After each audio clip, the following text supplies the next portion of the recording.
सभी विद्यार्थियों का स्वागत है। अभी तक हम हर्यंक वंश पढ़ रहे थे।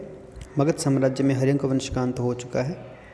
सबसे पहले बिंबिसार, उसके बाद अजातशत्रु, फिर उदयी और बाद में उसके उत्तराधिकारी जो कि इतने सक्षम नहीं थे।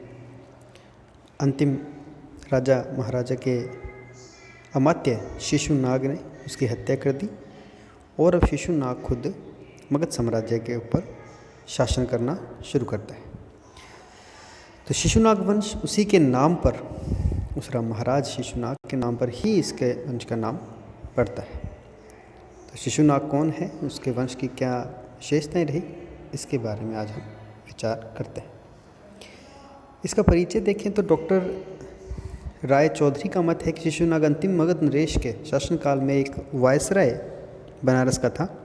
अपनी योग्यता के कारण उसने संभवतः विभिन्न पदाधिकारियों मंत्रियों को अपने प्रभाव में कर लिया और उन्हीं की सहायता से अनेक अपने स्वामी को पदच्युत करके और स्वयं सिंहासन पर बैठ गया। ये तो इसका एक छोटा सा परिचय है कि वो एक किस तरह एक अमात्य था और कैसे उसने सभी को अपने साथ मिला करके और महाराज की हत्या करके स्वयं गद्दी पर बैठ गया। शिशुनाग कौन था, इसके बारे में महावंश टीका का कथन है कि शिशुनाग वैशाली के एक लिच्छवी राजा और स्थानीय एक वैश्य की संतान थी। शिशुनाग ने गिरिवज्र नगर को अपनी राजधानी बनाया था। शिशुनाग एक साम्राज्यवादी वीर साहसी राजा था। उसने शासन की बागडोर अपने हाथ में लेते ही साम्राज्य विस्तार की ओर ध्यान दिया था। सबसे पहले उसने अवंती राज्य पर आक्रमण कर प्रद्योत राजवंश की सत्ता का अंत कर दिया। अवंती का शासक अवंतीवर्धन पराजित हुआ और अवंती राज्य को मगध साम्राज्य में सम्मिलित कर लिया गया। यह शिशुनाग की सबसे महत्वपूर्ण उपलब्धि है, क्योंकि अभी तक अवंती को मिलाया नहीं गया था। इसके बाद शिशुनाग ने वत्स राज्य को पराजित करके उस राज्य को अपने राज्य में मिला लिया, वत्स राज्य को भी। काशी प्रांत में उसने अपने पुत्र को वायसराय नियुक्त कर दिया। उसने कौशल राज्य को भी अपने साम्राज्य में मिला लिया था। इन विजयों के बाद में मगध राज्य उत्तरी भारत में सबसे शक्तिशाली राज्य बन गया था। डॉक्टर राजबली पांडे का कथन है, इस प्रकार पंजाब और सीमांत को छोड़कर प्राय सारा उत्तरी भारत शिशुनाग के आधिपत्य में आ गया। 18 साल तक उसने सफलतापूर्वक राज्य किया था। उसके बाद उसका देहांत हो गया। सिंहली महाकाव्य के अनुसार शिशुनाग ने 18 वर्ष तक राज्य किया। डॉक्टर विमल चंद्र पांडे के अनुसार शिशुनाग ने 412 ईस्वी पूर्व से 394 ईसा पूर्व तक शासन किया था। तो ये जो आते हैं इनको आप ज़रूर अंडरलाइन करें। इनके बारे में जब भी क्वेश्चन में कभी पूछा जाए तो इनके बारे में आपने ज़रूर बताना है। उसके बाद यानी कि शिशुनाग के बाद कालाशोक नाम का उसका पुत्र था, जिसे काकवर्ण कहा जाता था। शिशुनाग के बाद उसका पुत्र कालाशोक यानी कि काकवर्ण मगध का शासक बना। उसने वैशाली का परित्याग कर पाटलिपुत्र को दोबारा राजधानी बना दिया। सिंहली महाकाव्यों के अनुसार कालाशोक के शासनकाल में 10 से 10वें वर्ष में बौद्धों की दूसरी बौद्ध संगीति हुई थी। देखो, प्रथम वाली अजातशत्रु के समय हुई और द्वितीय वाली कालाशोक के समय हुई। कालाशोक ने 28 वर्ष तक राज्य किया। ऐसा प्रतीत होता है कि उसकी हत्या एक षड्यंत्र के रचकर कर दी गई थी। बाण भट्ट के अनुसार कालाशोक की नगर के बाहर हत्या कर दी गई थी। कालाशोक के उत्तराधिकारी बौद्ध साहित्य के अनुसार काकवर्ण अर्थात कालाशोक के पश्चात उसके 10 पुत्रों ने सम्मिलित रूप से 22 सालों तक राज किया था। कालाशोक के 10 पुत्रों ने उसके उत्तराधिकारी के रूप में राज्य किया। उसके पश्चात शिशुनाग वंश की समाप्ति हो गई। ठीक है, उसके बाद नंद वंश प्रारंभ होता है। मगध में पहला वंश हर्यंक वंश था, दूसरा शिशुनाग वंश था और अब जो है तीसरा नंद वंश है, जिसका अब उदय होगा। तो शिशुनाग के वंश की उसमें खुद शिशुनाग और कालाशोक ये 2 राजा बहुत ही महत्वपूर्ण हैं।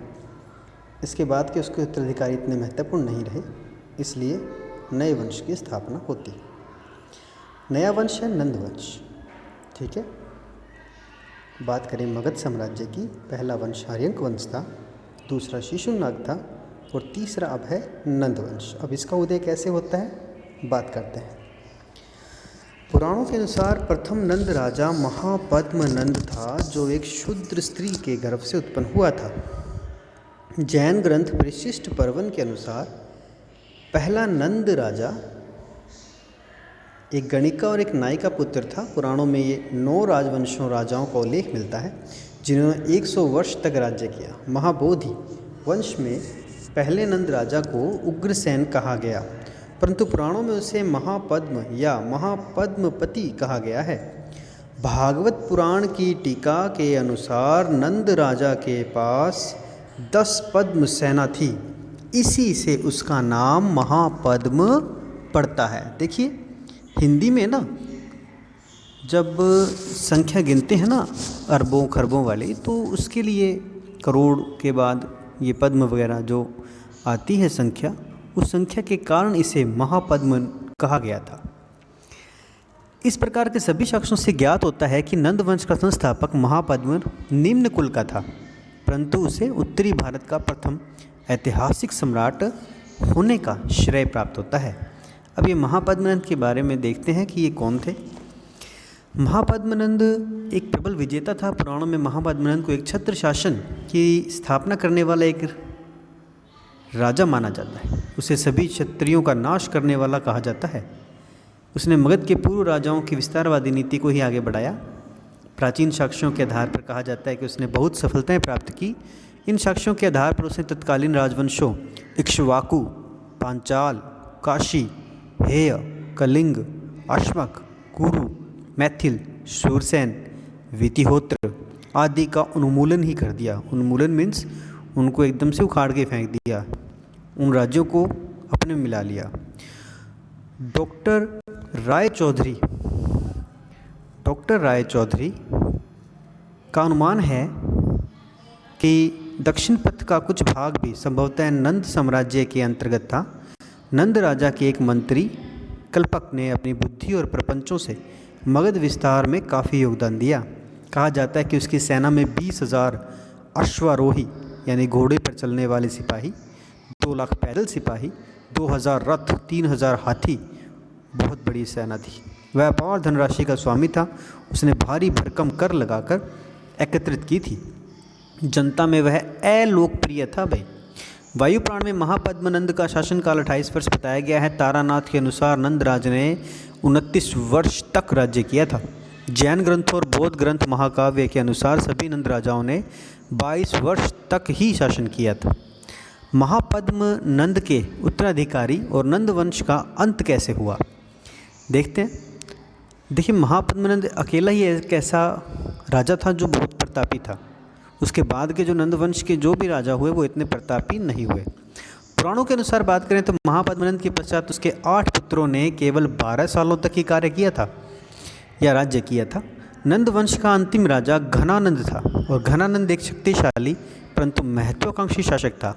उसके उत्तराधिकार में एक विशाल कोष और सेना प्राप्त हुई थी उसे, परंतु घनानंद अपनी प्रजा में लोकप्रिय नहीं था।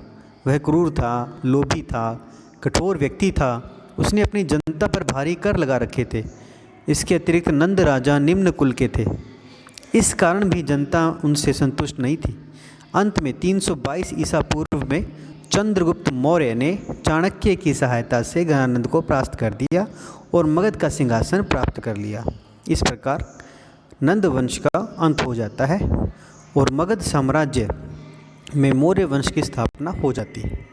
विमल चंद्र पांडे के अनुसार नंद वंश के राजाओं ने 344 ईसा पूर्व से 322 ईसा पूर्व तक राज्य किया था। तो नंद वंश यहीं पर समाप्त होता है। नेक्स्ट क्लास में हम मौर्यों के बारे में पढ़ेंगे, जो कि इस वंश के सबसे प्रतापी राजा थे। धन्यवाद।